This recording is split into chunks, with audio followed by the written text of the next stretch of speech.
Often requested on Reddit and other places is the ability to take recordings from the new game capture feature on the Steam Deck and put them in a format that is useful and easy to work with, like say one big MP4 file. In today's quick video, I'm going to show you how to capture a clip, bring it to your Windows PC, and use a quick script I put together to convert all that nonsense that Steam delivered to you into something standard and simple to work with. Stick around.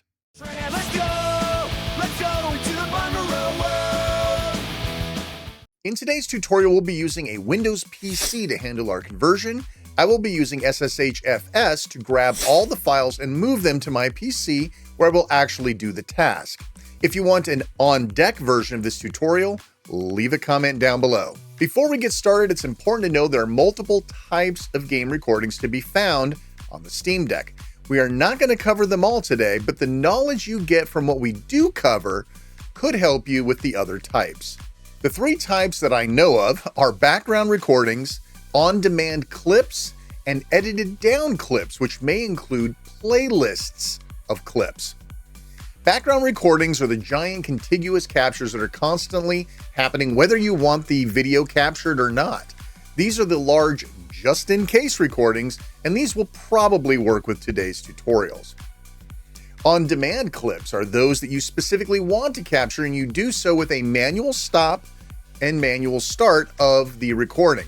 This is specifically what we're covering today.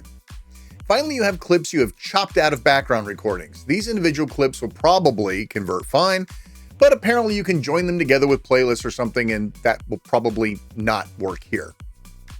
To get started, we need a clip. We're going to do this manually, as I 100% know that this works right. We're going to start our game Nex Machina.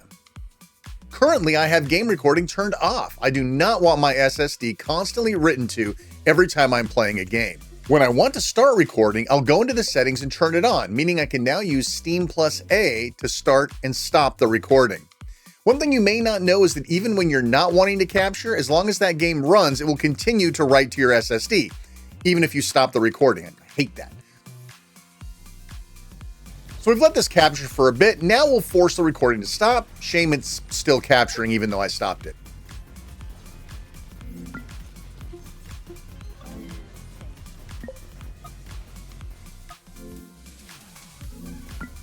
I will exit the game and we'll go to the gallery where we can confirm our video.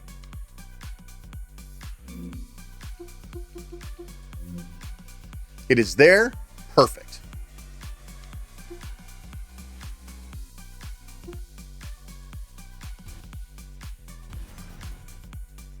Let's move to the Windows PC where I have SSH set up so that I can reach out to my deck and grab the videos. Before we get the files, let's get my script, a tool that will convert these files for you. The link to the download is in the description. It's a very small zip file.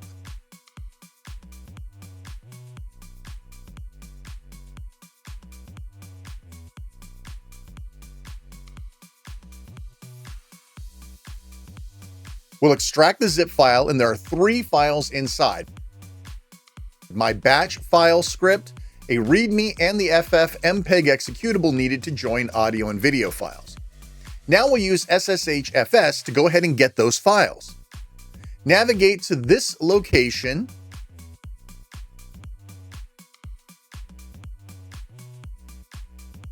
Your Steam ID will be different than mine. The .local folder is hidden as a system folder, so make sure you have dolphins set up to show them. This is the part of the video where I recommend my dolphin tricks and tips video, so you have a dolphin that looks more like mine. If you're the only deck user, there's only one folder in there, and inside you'll find clips and videos. Videos folder is stuff deck recorded without you specifically asking it to. Clips are those that you recorded on demand, clips you've edited, that sort of thing. That's what we want, the clips folder. Inside, you will see a folder for each game. The first number you see is the game ID, and you can look that value up on steamdb.info, one of the best friends of any Steam Deck user. We only have one game, one clip, so this is pretty easy to find. Let's keep digging until we get to the files we actually want. It should be pretty obvious when you find it. Next, we'll copy all of those files over to the same folder my script is in. Don't worry, the script will clean everything up afterwards, so If you're leery, just copy the files, don't move them, just in case. Right, now we have our game clip files copied over. All that is required now is to double click that batch file. But before we do that, it is important to never randomly double click a batch file you got from the internet, even for me. Open the file with a text editor and at least spot check it for anything suspicious. In our case, I'm going to go over it with you just to be safe. The RAM is just a remark that credits the OG user I gleaned some of this information from. We'll echo a few lines to the user and then we'll get busy. We copy the two init files as chunk stream 0000. That makes it first in the list of other chunked up files. The script then copies all of the chunks into a single file, the 0-based files, the video stream, and once for the 1-based files, the audio stream.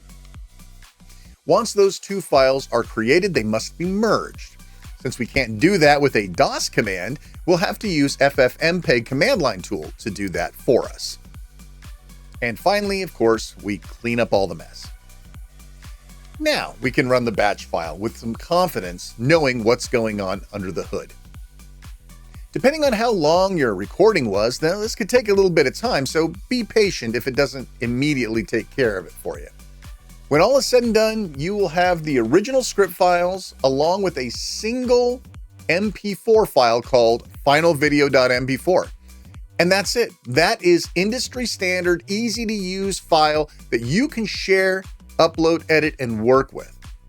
If you found this useful or like this channel, your subscription would mean the world to me. Only 18% of you are subs, so I know a few of you are holding out. I understand subs can get overwhelming, so I'll take a like and a comment down below if you have the time. Thanks so much for watching. I'm Shane R. Monroe. We'll see you next time, and take care.